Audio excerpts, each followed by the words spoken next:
के शो में। गंदुम बहरान का तायुन DGFIA वाजिद ज़िया की सरबराही में तश्कील टीम की तहकीकात। 14 माह में चीनी कीमत में 50% इजाफे ने कड़े सवालात उठा दिए। गंदुम की कीमतों में कमी के बावजूद आटे की कीमत कम क्यों ना हो सकी? गंदुम किसके कहने पर बरामद की गई? महंगे दामों दरामदगी जिम्मेदार कौन? अस्सलाम वालेकुम। पस पर्दा हकायक सनसनीखेज इंकशाफात प्रोग्राम बेनकाब। मैं हूं आपके साथ सैफान खान। आज अहम तरीन हकायक आपके सामने रखेंगे। एक तो तहकीकात इस सिलसिले में हो रही है कि किस तरह से इस मुल्क में जहां पर गंदुम कहा जाए तो वैसे तो कंजम्पशन के लिहाज से और पाकिस्तान में होने वाली प्रोडक्शन के लिहाज से नंबर्स क्या कहते हैं ये आपके सामने रखे हैं तो हैरान कौन है। आप कह सकते हैं कि यहां तो बहरान हो ही नहीं सकता। यहां पर अगर देखा जाए कंजम्पशन तो 115 किलोग्राम ऑफ व्हीट पर पर्सन एक साल होता है। अगर इसको हम सालाना बुनियाद पे देखें तो तकरीबन 24 मिलियन टन ईयर कंजम्पशन, जबकि हमारी जो व्हीट प्रोडक्शन है, जो हम व्हीट प्रोड्यूस करते हैं वो 25.16 मिलियन होती है। तो दिस इज अ सरप्लस, इसलिए हम एक्सपोर्ट का फैसला कर देते हैं। लेकिन उसके बावजूद गन्नों की कीमतों में तकरीबन 60% का इजाफा हो जाता है। ये 60% का इजाफा, इसके जरिए किसने कितनी कमाई करी, ये वो बुनियादी सवाल है जो प्रोग्राम में बेनकाब करने की कोशिश करेंगे। आपको एक अंदाजे के मुताबिक बताते हैं। डॉक्टर फरूख सलीम साहब माहिर तज्जिया निगार है माशी, उनके मुताबिक जब 20 किलोग्राम पर केजी यानी 20 रुपए पर केजी आटे की कीमत बढ़ती है, यानी प्राइस ऑफ फ्लोर जब बढ़ती है पर केजी, तकरीबन 40 अरब रुपए माहाना उसके जरिए मुख्तलिफ माफियाज, कार्टेल्स या मुख्तलिफ जो इस वक्त सूरतों में लोग बनाते हैं पैसा। 40 अरब रुपए जब 20 रुपए कीमत बढ़ती है, that is a substantial amount. बहुत बड़ा फाइनेंशियल स्कैम है ये। इस अहम तरीन मामले पर, इसके जो फाइनेंशियल स्कैम वाले नुक्ते पर हम आए और आपको डिटेल में बताएं कि मामला किस तरह होता है और क्या मैनिपुलेशन होती है, किस तरह से व्हीट स्टॉक्स मैनिपुलेट किए जाते हैं और किस तरह ये रकम बनाई गई। उससे पहले आपको बताते हैं कि ऑफिशियली जो वजूहात सामने आई आटे की कीमतों में इजाफे की, वो हमें क्या बताई गई। अब इसमें मुख्तलिफ मौकिफ है जो आप देख सकेंगे। इसमें कहा गया जी कि आमद और रवानाई और गंदुम की कीमतें में इजाफे की जो के अखराजात की बदौलत आटे की कीमतें बढ़ी, यानी अखराजात कॉस्ट बढ़ गई, इसलिए आटे की कीमतें बढ़ी। यह भी कहा गया कि बहरान गंदुम की सप्लाई बर वक्त ना होने की वजह से पैदा हुआ। यह फ्लोर मिल एसोसिएशन ने कहा। बहरान की वजह बिजली के बिल और गंदुम की कीमतों में इजाफा करार दिया गया। चक्की आटा एसोसिएशन पंजाब की तरफ से यह मौकिफ आया गया। पंजाब में आटे की कीमत नहीं बढ़ी, वहां हां चक्की कीमतों का फर्क जरूर आया है। यह पाकिस्तान फ्लोर मिल्स एसोसिएशन की तरफ से मौकिफ आया। बलूचिस्तान में चूंकि गंदुम नहीं दी गई, अब तक उनके पास गंदुम मौजूद नहीं, इसलिए सूबाई सतह पर कीमतों में फर्क है। निजी मार्केट से गंदुम खरीद कर ट्रांसपोर्टर्स उन्हें खासी ज्यादा कीमतों पर पहुंचाते हैं, इसलिए वहां आटे की कीमतें बढ़ी हैं। यह भी एक वजह सामने आई। और फिर कहा गया कि खैर पख्तूनख्वा सिंध में नकलो हमल का मसला है, धुंध के बाइस, फॉग के बाइस आटा वक्त पर पहुंच नहीं पा रहा। यह भी एक रीजन बताया गया इस पूरे अहम मामले का। इसी तरह से चीनी कीमतों में इजाफा हुआ। चीनी कीमतों में जो इजाफा हुआ यह भी होश रब्बा हैरान कुन है। इस मुल्क में जो कुछ होता है हैरान कुन होता है। तकरीबन 14 माह के दौरान चीनी कीमतों में 50% इजाफा हुआ। यह क्यों हुआ, इसकी वजह भी आज प्रोग्राम में आपको बताएंगे। अक्टूबर 2018 से दिसंबर 2019 तक चीनी कीमतें 53 रुपए से बढ़कर 80 रुपए फी किलो हो गई। शुगर मालिकान, जो शुगर मिल्स मालिकान और मिडिल मैन ने अक्टूबर 2018 से दिसंबर 2019 तक 155 अरब रुपए के अंदाजे के मुताबिक इजाफी कमाए। गुज़िश्ता 14 माह के अंदर रिटेल मार्केट में शक्कर की कीमत में 53 रुपए फी किलो से 80 रुपए फी किलो तक इजाफा हुआ, 80 रुपए किलो तक चली गई। इसी मुद्दत में शक्कर की होलसेल कीमत 47 रुपए से 68 रुपए तक जा पहुंची। शुगर मैन्युफैक्चरर्स रेगुलेटर्स का कंट्रोल कमजोर, इजाफी सेल्स टैक्स की मद में तकरीबन 13 अरब रुपए अदा किए गए। ये अहम तरीन मालूमात आपके सामने रखते हुए आपके सामने असद उमर साहब का एक अहम तरीन शॉट सुनाते हैं, जो इस वक्त मिनिस्टर ऑफ प्लानिंग है और उस वक्त उनकी तरफ से on the floor of house क्या कहा गया था, उन्होंने क्या मुतालबा किया था जब कीमतों में शक्कर की इजाफा चीनी की हो रहा था। तो असद उमर साहब क्या कह रहे थे, लेट्स हियर दिस आल्सो। कुछ इकदाम हैं इसके अंदर, मेरे ख्याल में इसके ऊपर नजरसानी की जरूरत है। चीनी, उसके ऊपर टैक्स दिया गया है। पहली तेजी से चीनी की कीमत में इजाफा हुआ है, मेरे ख्याल में उसके ऊपर भी इन्वेस्टिगेशन करनी चाहिए। मुझे पता है, अपने तजुर्बे से मुझे पता है कि यकीनन जो किसी की मीटिंग्स होंगी, काबीना की मीटिंग होंगी, शेख रशीद ने जरूर ये, और किसी ने उठाया ना हो, शेख रशीद ने जरूर ये मामला चीनी की जो कीमतें बढ़ी हैं उसका उठाया होगा, लेकिन उसके ऊपर जब पहली कीमतें बढ़ रही हैं इसके अंदर टैक्स का इजाफा करना मेरे ख्याल में मुनासिब बात नहीं है। ये एक आम आदमी की चीज है। तो एक तो ये चीनी के ऊपर मेरे ख्याल में टैक्स जो है ये मुनासिब नहीं है जो बढ़ाया गया है, इसको वापस करना चाहिए और तहकीकात भी करनी चाहिए कि ये तेजी से चीनी की कीमतें क्यों बढ़ रही हैं, इसके ऊपर भी तहकीक करनी चाहिए। अब आपके सामने कुछ और अहम तफसीलात रखते हैं। एंटी करप्शन डिपार्टमेंट सिंध की तरफ से कुछ इससे पहले बरदाना के हवाले से लेकर हमने देखा सिंध के मुख्तलिफ शहरों में छापे, रेड्स, केस और उस बुनियाद पर बहुत सी रिकवरी हुई। जब हम ये कह रहे हैं कि मुल्क में वीट मौजूद है और जब हम ये कह रहे हैं कि वीट होने के बावजूद उसकी कंजम्पशन उसकी अवेलेबिलिटी से कम है, उसके बावजूद इस मुल्क में वीट क्राइसिस आ रहा है, तो उसका मतलब ये क्राइसिस नेचुरल नहीं है, ये मैन मेड क्राइसिस है। इस क्राइसिस को बनाया गया है। ये किस तरह से तश्कील पाता है, इसकी एक मिसाल आपके सामने रखते हैं। कराची में मलीर के इलाके में एंटी करप्शन डिपार्टमेंट ने एक रेड करी। इस रेड के बाद एक एफआईआर भी दर्ज हुई और इस रेड को जो किया गया इस वक्त वो सीज किया गया, जो रिकॉर्ड वो तकरीबन वो ऑफिसेस थे, गोडाउन थे और फूड डिपार्टमेंट मलीर कराची। यहां आने वाले रिकॉर्ड और डिस्क्लोजर्स के मुताबिक तकरीबन जो कंसर्न ऑफिसर्स थे फूड डिपार्टमेंट के, जो डीएफसी मलीर मोहम्मद असलम जिनका नाम है, they were involved in collision with the mill owners, issued bags of wheat to mill owners on maximum 30 days credit limit illegally without any bank guarantee and without approval of competent authority, due to which heavy loss caused to government exchequer। यानी सरकारी जो गंदुम थी उसकी फरोख्त की गई 30 दिन की मियाद के ऊपर, क्रेडिट के ऊपर, गैर कानूनी तौर पर। The record and disclosures made by concerned officials led to establish that a total government stocks of wheat worth 6 billion rupees approximately were given on credit basis yet illegally to mills। 6 अरब रुपए का stock, 6 अरब रुपए का सुबह सिंध महकमा food department के चंद officials ने मिल owners को 6 अरब रुपए की गंदुम सरकारी 30 दिन के लिए इलीगली सेल करी। क्यों करी सेल, आगे बताते हैं आपको। कहा गया जी कि against such leverage only ulterior motive could be traced। Anti corruption महकमा सिंध की रिपोर्ट कहती है the whole manipulative exercise is a signature pattern, यानी इससे पहले भी ये होता रहता है, of accused persons since many years। और इसमें कहा गया जी कि for earning illegal profits on government stocks through economical purchase credit, यानी उसको खरीदा सस्ते में जाता है and selling at higher prices in market। सरकारी गंदुम सस्ते से खरीद कर मिल ओनर्स को दी जाती है और फिर खरीदी जाती है महंगे दामों। This way profiteering becomes a booty for sharing among all accomplices at the cost of interest markup paid by the government of Sindh and markup on कायबोर basis। इसकी बुनियाद पे, मार्कअप की बुनियाद पे इनके मुनाफा भी होता है और loss to the state has been caused in organized way through misuse of authority and fraud under a business model aimed to earn illegal profits। गैर कानूनी तरीके से कौमी खजाने को नुकसान पहुंचाया गया। 6 अरब रुपए की गंदुम, सरकारी गंदुम फरोख्त होती है मिल ओनर्स को इलीगली, गैर कानूनी तौर पर, और वही गंदुम फिर खरीदी जाती है। उसी गंदुम को मैनिपुलेट किया जाता है, उसके जरिए कायबोर बेसिस के ऊपर पैसा कमाया जाता है, इंटरेस्ट कमाया जाता है प्राइस डिफरेंसेस के जरिए। इसमें मिल्स के नाम भी मौजूद हैं, बड़े बड़े नाम हैं, यहां पर उन ऑफिशियल्स के नाम भी मौजूद हैं जो उसमें मुलव्विस थे। एंटी करप्शन डिपार्टमेंट की सनसनीखेज रिपोर्ट ये हमारे हाथ में मौजूद। इस तरह और भी ऐसे वाकयात, ऐसी वारदात, ऐसे डाके पड़ रहे हैं कौमी खजाने पर और गंदुम का बहरान क्रिएट किया जा रहा है। इसकी मजीद तफसीलात ब्रेक के बाद हमारे साथ रहेगा।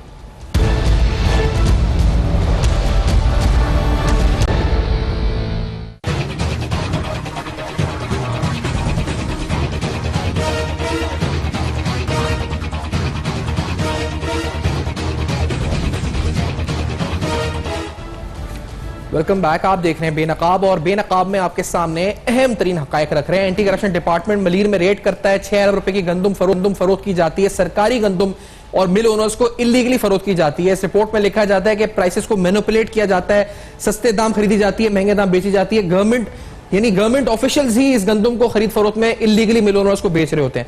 नाम भी सारी मिल्स के मौजूद जिनके खिलाफ कार्रवाई, जिनसे रिकवरीज हुई। बरदाना की जो पेमेंट्स हैं उसके हवाले से भी एक अलग इंक्वायरी एंटी करप्शन की है और दीगर मामला भी हैं। शमसुल इस्लाम साहब इस वक्त कमोडिटी के माहिर हैं, इस वक्त हमें ज्वाइन कर रहे हैं। बहुत शुक्रिया सर, आपने प्रोग्राम में ज्वाइन किया। शफखानी साहब, आपका ताल्लुक पीएसपी से, पाकिस्तान पार्टी से है इस वक्त और शुगर और दीगर मामला पर एक्सपर्टीज रखते हैं अपनी और कमोडिटीज पर भी अहम नजर रखते हैं। हमारे साथ बसरा साहब होंगे, शौकत बसरा साहब पीटीआई से ऑन कॉल। शमसुल इस्लाम साहब, ये माजरा क्या है? अगर आपने सुना है कि तकरीबन 6 अरब की गंदुम है, अब वो कहते हैं बाकायदा एफआईआर है, किस तरह से ये मैनिपुलेट कर रहे हैं, यानी सरकारी गंदम बेच रहे हैं इलीगली टू मिल ओनर्स और क्रेडिट के ऊपर बेच रहे हैं without any competent authority approval, और बेचने के बाद फिर उसी को खरीदा जा रहा है। ये किस तरह से तो बुरान मैनिपुलेट हो रहा है, कुछ लोग कर रहे हैं क्रिएट, इसका मतलब। देखें जी, इसमें गवर्नमेंट का प्रोसीजर तो ये है कि मिलों को जो सेल करते हैं उसमें पेमेंट वगैरह लेते हैं, लेकिन कुछ चहीते होते हैं जिनको इन्होंने क्रेडिट पे दे दी है, और इस सिस्टम में ही खराबी है। पॉलिसी आपको याद होगा कि ये पॉलिसी ही बनी ऐसी है कि आप गवर्नमेंट पूरी इसमें गंदम परचेज करती है और फिर अपने पास जखीरा करती है और मिलों को फिर सस्ती गंदम देती रहती है, उस पर सब्सिडी भी देती है। जब प्राइसेस बढ़ जाती हैं आटे की तो उनको कहा जाता है कि स्टॉल लगाओ और उस पर भी सब्सिडी देते हैं। तो ये एक ऐसा सिस्टम है जिसमें अल्टीमेट जो बोझ है वो गवर्नमेंट के ऊपर पड़ता है। अरबों रुपए का खसारा, यहाँ तक कि अरबों रुपए का जो है रेंटल जो उन्होंने वो पे किया है, जो वेयर हाउसेज लिए हैं उस पर, और उसके बावजूद जो है गंदम आप ना तो ग्रोअर को रिलीफ पहुंचा सकते हो कि आज तक ग्रोअर जो है वो बिलियंस ऑफ रुपीज का डिप्राइव होता है। उसको लास्ट सीजन में जैसे गंदम परचेज नहीं की गई उसमें उनको तकरीबन बिलियंस ऑफ रुपीज का लॉस हुआ कि उनसे 1100 से 1200 में, जबकि आपका जो प्राइस थी वो 1350 रुपए मन के हिसाब से थी, वो नहीं हुआ क्योंकि गवर्नमेंट ने प्रोक्योर नहीं किया। और फिर जब वो गंदम जो है ओपन मार्केट में ओपन प्लेयर जो है वीट के जो ट्रेडर हैं उन्होंने खरीद ली, जखीरा अंदोजी कर ली, और उसमें जो क्योंकि पता था कि गवर्नमेंट के पास इतना स्टॉक नहीं है और उसमें लीकेजेस होती रही हैं कि आपके पूरा जो पास्को इसका जो है जो वफाक का अदारा है वो इसकी प्रोक्योर करता है और फिर चुपों को सेल करता है, रिलीज करता है। तो वो पूरे सिस्टम में जो है एक ऐसी खराबी पैदा की गई, इंजीनियर्ड खराबी थी, जिसकी वजह से कीमतें बढ़ी और आपके पास एक बुरान आ गया। यहाँ पे तो इन्होंने बेची भी और उसको जो 30 दिन के लिए दी भी, और उस पर जो इंटरेस्ट है वो कॉस्ट भी गवर्नमेंट ने बेयर करी, और उसके बाद बेची भी इलीगली, और उसके बाद उसको उसी को मार्केट प्राइसेस पे जो ज्यादा में बेचा कम में खरीद लिया, कम में बेचा ज्यादा, ये सब खेल खेला जाता रहा। तो देखे ना, ये ब्लू आइड बॉयज को फायदा पहुंचाने के लिए किया गया और उसमें खजाने को नुकसान हुआ, कौमी खजाने को नुकसान हुआ, सूबाई खजाने को, 6 अरब रुपए का स्टॉक, और इस पे जी हाँ, इस पे जो है उसको जो इन्वॉल्व है उस पर सख्ती से जो है एक्शन लेना चाहिए। लेकिन सर इसका मतलब इसमें ये भी लिखा हुआ है इस रिपोर्ट में कि it is a signature pattern, यानी सिग्नेचर पैटर्न का मतलब ये कि ये प्रैक्टिस हो रही है इस पर, और जगह भी होती है। ये मलीर में हुआ है कराची के ये रेट, तो इसका मतलब और भी जगह हो रहा होगा, ये चल रहा है मामला। देखिए, ये 60 से ये पॉलिसी चली आ रही है, जब भी गवर्नमेंट कोई चीज खरीदेगी और उससे जखीरा अंदोजी करेगी, उस पर लोगों को एम्प्लॉय करेगी कि उसको वो स्टॉक उसके रखें और उसकी देखभाल करें, तो उसमें चोरी होनी है, और ये चोरी हमेशा से चली आ रही है। अब इसको प्लग करना पड़ेगा और आपको ये पॉलिसी चेंज करनी होगी कि आके ओपन मार्केट में जो है ट्रेडर हैं वो सब खुद परचेज करें, गवर्नमेंट साइड लाइन हो जाए, लेकिन रेगुलेट करे कि अगर फ्लोर मिल वाले जितनी परचेज करेंगे उनको एक उसका परमिट देंगे, जी आपने इतना लेना है, और उसका 33% जो है वो आपने स्टॉक्स को वेयर हाउस के अंदर रखना है, गवर्नमेंट के जो स्टॉक पाइल है उसके अंदर। लेकिन अगर आप इस सिस्टम को नहीं करेंगे, और अगर इंपोर्ट भी आप उसको भी आप ये कर सकते हैं कि इंपोर्ट भी खुला रखें, जहां प्राइसेस लोकल बढ़ती हैं आपकी जो है इंपोर्ट जो है खुद ब खुद जो है शुरू हो जाएगी और वो आपस में कम्पीट करेंगे, तो क्या होगा कि आपकी प्राइसेस स्टेबल रहेंगी। इससे ये होगा कि आप टू वे ट्रैफिक रखेंगे कि आपकी इंपोर्ट भी है आ रही है, आपकी एक्सपोर्ट भी हो रही है, जहां प्राइसेस का जो है वो प्ले को उसको मैनिपुलेट करता है, तो वहीं पर आपका ये जो मार्केट फोर्सेस हैं वो एक्शन में आएंगी और आप स्टेबलाइज कर देंगे। लेकिन अनफॉर्चुनेटली शबीर साहब, मेरे ख्याल से तो पॉलिसी बनाए, लेकिन या तो पॉलिसी मुझे लग रहा है ये माफिया खुद ही बनाती है पॉलिसी, ये खुद ही गवर्नमेंट में आते हैं, खुद ही पॉलिसी बनाते हैं, तो पॉलिसी कौन बनाएगा, ये खत्म कौन करेगा पॉलिसी जो ये अरबों रुपए का, फिर हम कह रहे हैं बुरहान हो गया इस मुल्क के अंदर, 6 अरब रुपए तो एक स्टॉक में इन्होंने इस तरह से वो किया है। शबीर खान साहब, बिस्मिल्लाह। देखिए जी, ये बड़ी सूरत इस वक्त बड़ी ख़राब है और हम सब के लिए बड़ी एक शर्मिंदगी का सामना है, इस वजह से कि ख़ासकर मैं बात करूंगा, मैं कोई सियासी बात नहीं करूंगा, लेकिन ये हक़ाइक़ हैं कि जो बात करते हैं रोटी कपड़ा और मकान की, ये उनके लिए भी बड़ा एक चैलेंज है कि उनके दौरे हुकूमत के अंदर सूबा सिंध के अंदर इतना बड़ा बहरान आटे का और फिर रोटी का, जो रोटी की बात करते हैं, आज गरीब आदमी रोटी के लिए तरस रहा है। और जो बात तब्दीली की करते थे, आप देखेंगे 1.5 साल के अरसे में, इस 18 माह के अरसे में क्या ऐसी तब्दीली आई कि कीमतें सारी जो आम तौर पर जो वो अशिया जो आम गरीब आदमी इस्तेमाल करता है वो सारी महंगी हो गई हैं। कोई एक ऐसे आइटम मुझे बता दें जो इस 1.5 साल के अंदर 16 माह या 18 माह में सस्ता हुआ हो। आप चीनी की बात कर लें, आप आटे की बात कर लें, आप घी की बात कर लें, दाल, चीनी, घी, आटा, सब्जी, दवाइयाँ, मेडिसिन, यानी कि हर चीज़ जो आम गरीब आदमी इस्तेमाल करता है वो सब महंगी हो गई है। तो इसका मतलब उनके दावे भी धरे के धरे रह गए। जो तब्दीली की बात करते थे, आवाम को रिलीफ देने की बात करते थे, एक इनकलाब लाने की बात करते थे इस मुल्क के अंदर। और दूसरी बात, रोटी कपड़ा और मकान की जो बात करते थे, वो तो उन्होंने तो खुद गरीब के पेट से निवाला छीना है रोटी का। तो ये बड़ा एक अलमिया इस मुल्क का, बड़ा एक ये बहरान है इस वक्त। इसकी जिम्मेदारी फेडरल गवर्नमेंट पर भी आयद होती है और इसी गवर्नमेंट सूबाई गवर्नमेंट पर भी आयद होती है कि उनकी नाअहली की वजह से, उनके करतूतों की वजह से आम आदमी, गरीब आदमी आज मुतासिर है। आप देखें कि आटा तो एक बुनियादी जरूरत है ना, हर आदमी आटा, अमीर गरीब सब आदमी आटा खाते हैं।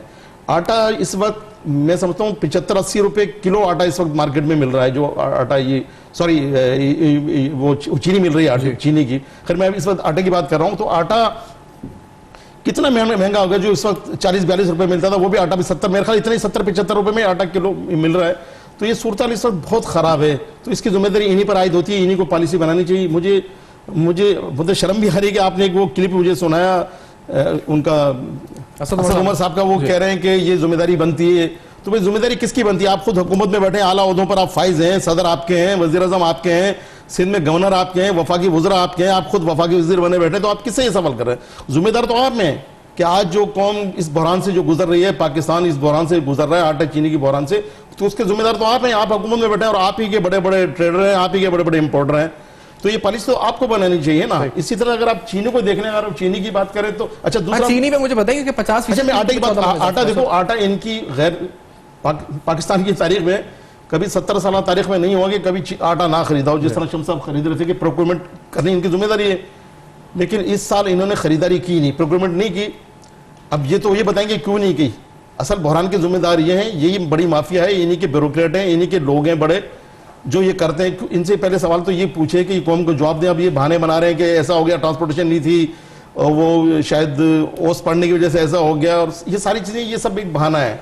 असल में ये federal government governance, good bad governance है, ये चाहे वो सूबाई हो चाहे वफाकी हो, इसकी जिम्मेदारी है। और ये हुकूमत वक्त की ही जिम्मेदारी है कि वो इन चीजों को मतलब आवाम को रिलीफ दे, आवाम के मसाइल को हल करे। लेकिन बहरहाल ये लोग दोनों फिरदौस अहमद साहब ने क्या कहा statement, let's hear this also, कि उन्होंने क्या स्टेटमेंट दी है इस बहरान के ऊपर कि आप किस तरह कंट्रोल पा रही है गवर्नमेंट, क्योंकि एक कमेटी भी है इस वक्त साहब जो हेड कर रहे हैं DGFI जो इन्वेस्टिगेट कर रही है इस अहम तरीन मामले को। लेट्स हियर दिस के special advisor on information to the prime minister क्या कहती हैं, लेट्स हियर दिस। वज़ीर आज़म पाकिस्तान ने वो तमाम मुमकिन इक़दाम उठाने की मुख्तलिफ वजारतों को, और ख़ुसूसन जो हमारी एग्रीकल्चर मिनिस्ट्री है, फूड एंड सिक्योरिटी, और उसके साथ जुड़े दीगर अदारे जो हैं, उनको एक दफ़ा फिर मौजूदा आटे के बहरान के हवाले से जो पिछले हफ्ते से आप देख रहे थे, शुक्र अल्हम्दुलिल्लाह कि उसमें स्टेबिलिटी आई है, और वो माफिया जिन्होंने ये बहरान पैदा किया और अवाम को मुश्किलात से दुचार किया, उसके लिए फैक्ट फाइंडिंग जो कमेटी प्राइम मिनिस्टर साहब ने बनाई है, उसकी रिपोर्ट आने के बाद उन्होंने उसकी रोशनी में हर मुमकिन हद तक जाने का फैसला किया। अब ये कमेटी क्या कर लेगी शमशेद साहब? आपको लगता है कि ये कमेटी पहुंच पाएगी उन तमाम अहम तरीन, जैसे ये इन्वेस्टिगेशन रिपोर्ट्स हैं, ऐसे बहुत से और महकमों की और बहुत सी इन्वेस्टिगेशन रिपोर्ट हैं जो इस चोरी को पकड़ रही हैं, किस तरह से हो रहा है, क्या ये कमेटी इन सबको फॉर्मुलेट करे, किस तरह पहुंचे, नतीजे तक पहुंच सकेगी? आपकी एक्सपेक्टेशंस क्या है? देखिए जी, डिपेंड करता है कमेटी की विल के ऊपर। अगर कमेटी चाहती है तो पूरी खोज निकाल लेगी, जिम्मेदारों को पकड़ भी लेगी और उनका सारा कुछ हो सकता है। जैसे आपने माजी में भी देखा कि एक GIT बनी थी, उसमें भी उनकी विल थी और आपके सामने सारी चीज़ें आ गई थी।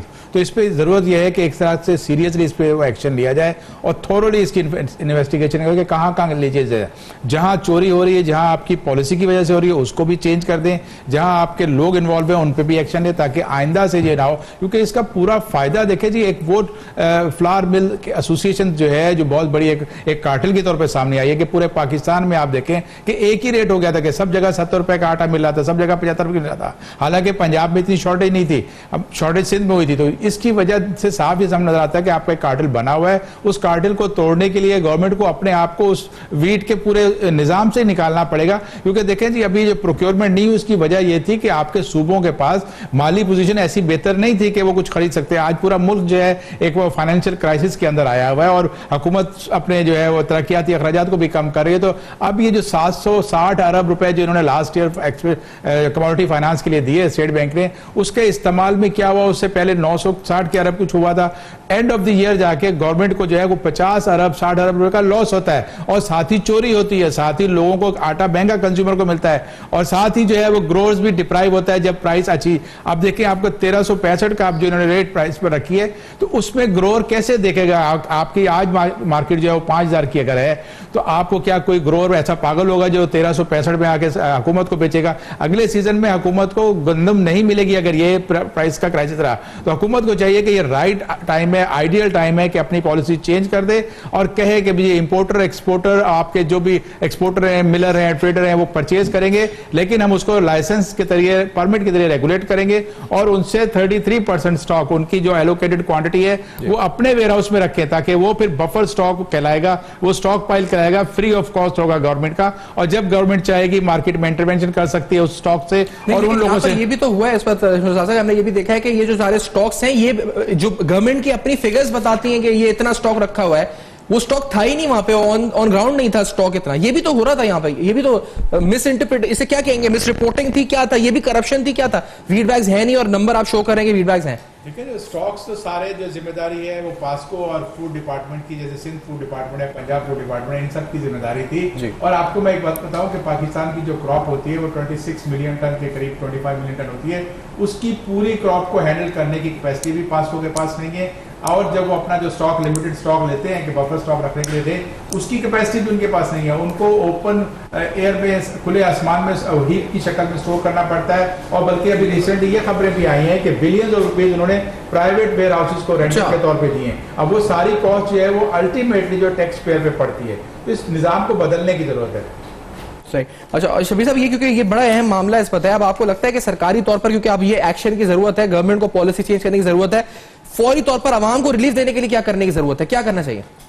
देखिए अब एक तो ये हुकूमत कह रही है कि हम इंपोर्ट करेंगे गंदम, भाई गंदम इंपोर्ट करेंगे, गंदम ऐसा तो नहीं खाली एकदम जल्दी आ जाएगी, ज़ाहिर है एलसी खुलेगी उसके बाद आने में गंदम को टाइम लग जाएगा।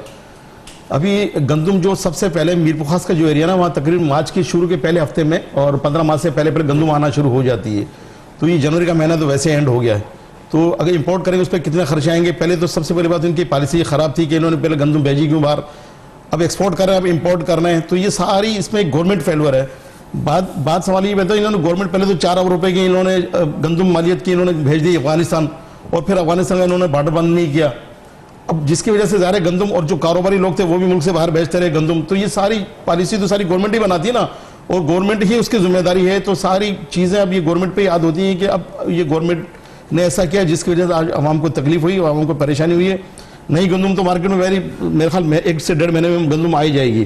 तो अब ये गवर्नमेंट को चाहिए कि अब जो आम गरीब आदमी, देखो गंदम तो यकीनन होगी, उन लोगों के पास होगी ओपन मार्केट में, जो ज़ख़ीरा अंदोज़ हैं, जिन्होंने मार्केट उनको पता था, जो टच में थे, उनको ये पता था कि प्रोक्योरमेंट गवर्नमेंट ने की नहीं है, लिहाजा उन्होंने उसका स्टोर किया, अब स्टोर करके अब महंगे दामों में बेच रहे हैं, गंदम निकाल रहे हैं, अब वो उसका असर अब आम गरीब आवाम पर हो रहा है। बस साहब आपसे पूछेंगे आपके नजदीक, क्योंकि हम एक यहाँ पे एक अहम रिपोर्ट दिखा रहे हैं एंटी करप्शन डिपार्टमेंट सिंध की, जिसमें कहा जा रहा है कि सिंध हुकूमत में या मलीर के अंदर एंटी करप्शन ने रेड किया, 6 अरब रुपए की गंदम थी, 6 अरब रुपए की गंदम जो कि इलीगली फ्लोर में उसको बेची गई और फूड ऑफिशियल्स ने बेची, और बिल्कुल 30 दिन के क्रेडिट के ऊपर बेची, उस पर सूद भी गवर्नमेंट ने अदा किया, वो कॉस्ट अलग आई, फिर उसी गंदम को मैनिपुलेट किया गया, प्राइसेस उसकी आगे पीछे यानी सस्ते में खरीद कर महंगे में बेची गई, पैसा बनाया गया उससे, और तकरीबन 6 अरब रुपए का स्टॉक जो था रेड हुआ, पता चला कि इस तरह का बिक चुका है, अरबों रुपए का नुकसान हुआ माली खजाने को। हम कह रहे हैं गंदम नहीं है इस मुल्क में या गंदम नहीं है सूबे में, ये क्या हो रहा है बस साहब आखिरकार?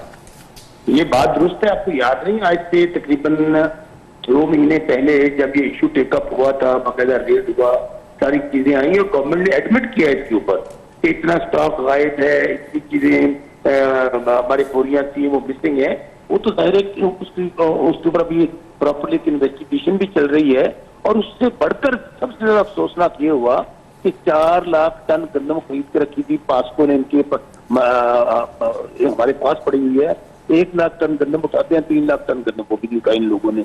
तो फिर इशू तो ऑलरेडी जाहिर है कि लोग जो इन्वॉल्व थे वो ब्यूरोक्रेसी के लोग थे, वो गवर्नमेंट के लोग थे, वो प्रॉपरली जाहिर है एक पूरी चीज थी जो मीडिया पे चल रही थी, और उसमें चीजें बहुत सारी आ गई थी, और वो सारी हकायक पे मबनी थी। तो मेरा ख्याल कहता है कि अभी हमें बाकायदा जो कमेटी बनी। अच्छा बस क्योंकि आप साथ हैं तो मैं शमसुल इस्लाम साहब से चाहूंगा कि वो, क्योंकि आप गवर्नमेंट इस वक्त लेवल के ऊपर कुच कर सकते हैं, शमसुल साहब ये बस साहब को अगर आप बता सके, क्योंकि क्या पॉलिसी चेंजेस हैं जो आपने स्टडी की हुई है इसके ऊपर, जो होनी चाहिए इंप्लीमेंट फौरी तौर पर एट द गवर्नमेंट लेवल? देखें ये टोटली नाइंसाफी है कि फ्लोर मिल का बिजनेस है वो